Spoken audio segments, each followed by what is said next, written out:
Assalamualaikum warahmatullahi wabarakatuh. Di sini saya akan sedikit menjelaskan tentang percabangan dan perulangan. Langsung saja kita ke materinya. Yang pertama adalah percabangan.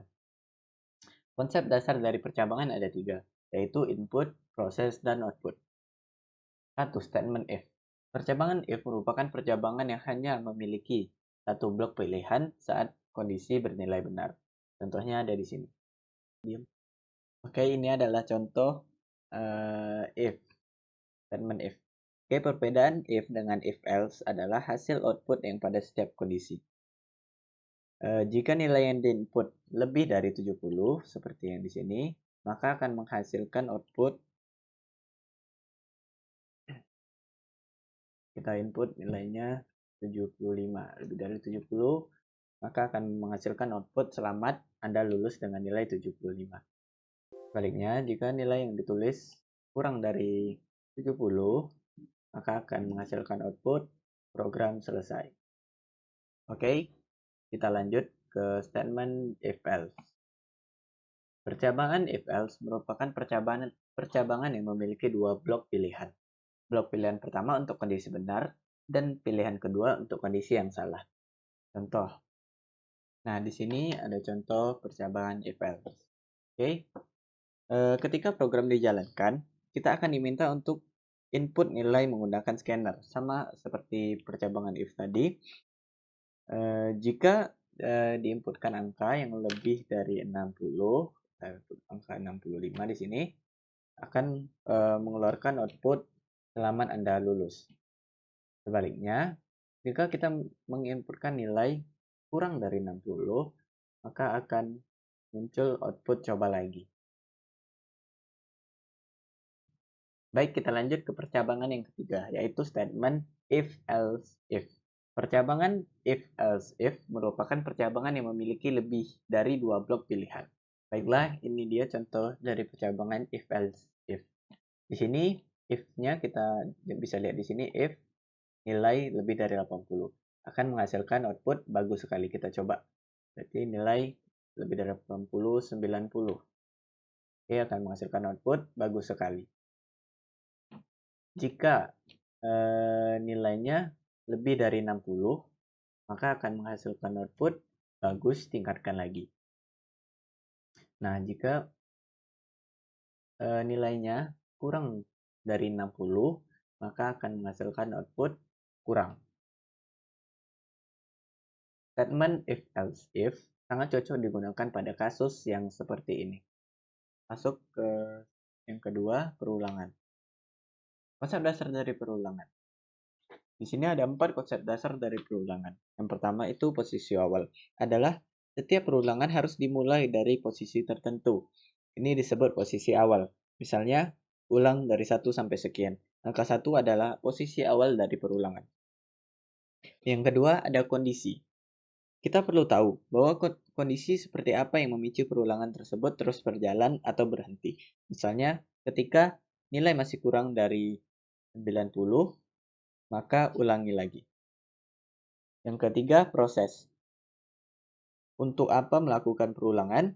Jika tidak ada apa-apa, harusnya ada proses yang akan diulangi. Yang keempat adalah perubahan. Perulangan bukan berarti sama secara keseluruhan. Ada data dan nilai tertentu yang harus berubah mendekati titik akhir perulangan. Jangan sampai nilai kalkulasi bermasalah sehingga proses perulangan tidak berhenti. 1. Statement for. Struktur perulangan for biasanya digunakan untuk mengulangi suatu proses yang telah diketahui jumlah perulangannya. Contoh. Oke, di sini ada contohnya. For in sama dengan nilai itu adalah inisialisasi. Nilai kurang dari 5 itu adalah kondisi.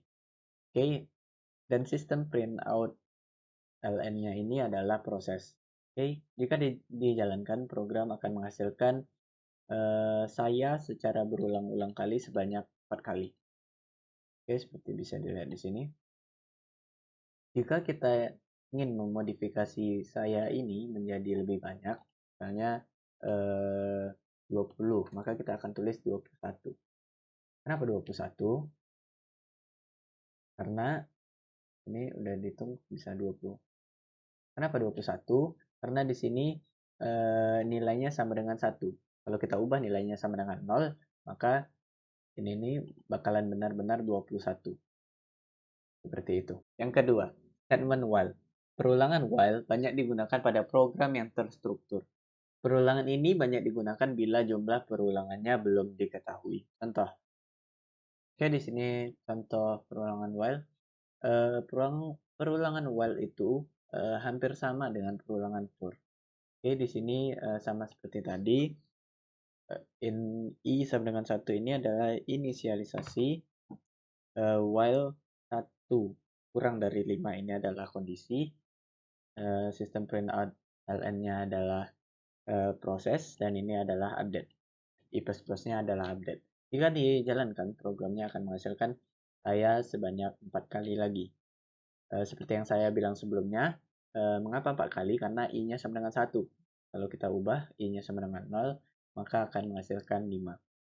Jika kita ingin mengubah kondisinya, kita ingin menuliskan output saya sebanyak 20 kali, kita tinggal mengubah kondisinya saja.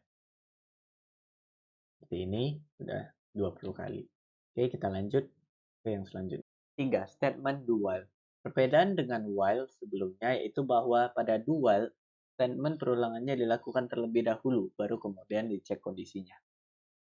Contoh, di sini perulangan do while, contohnya, perulangan do while sama while itu sama, cuman bedanya adalah yang seperti saya sebutkan tadi, dia statement perulangannya dilakukan terlebih dahulu, baru kemudian dicek kondisinya. Di sini kita masukkan inisialisasinya dulu, kemudian kita proseskan dulu, baru kita cek kondisi. Seperti itu ya. Jika dijalankan sama seperti yang tadi, outputnya jika kita ingin mengubah menjadi 5, tinggal mengubah in-nya sama dengan 0.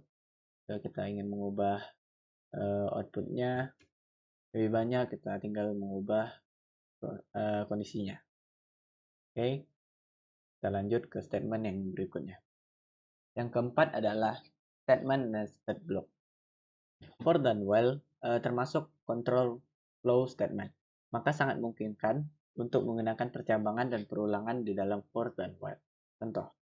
Oke, ini adalah contoh perulangan nested. Di sini sama seperti yang tadi kurang lebih.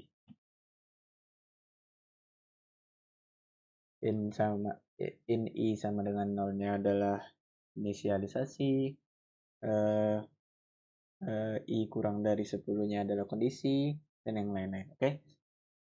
Oke, di sini jika program dijalankan akan menghasilkan output seperti ini, 0, 1, 2, 3, 4 sebanyak 10 kali. 1, 2, 3, 4, 5, 6, 7, 8, 9, 10. Sebanyak 10 kali.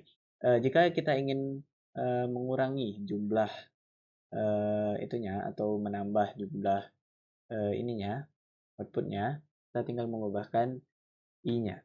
Kita ubah I-nya sebanyak 20 kali misalnya. Maka output akan jalankan program ini sebanyak 20 kali. Oke, jika kita ingin mengubah angkanya 0, 1, 2, 3, 4, kita ingin banyakkan lagi sampai 10 misalnya. Oke, kita tulis DJ-nya sama dengan 10. Kita run programnya, kita akan sampai 9.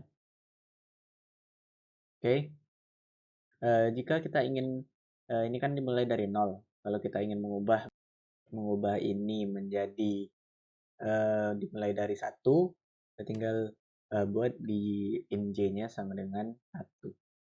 Oke, tinggal kita run programnya, maka dia akan 1. Oke, baiklah. Sekian yang dapat saya sampaikan. Mohon maaf apabila banyak kekurangan. Billahi taufiq wal hidayah. Assalamualaikum warahmatullahi wabarakatuh.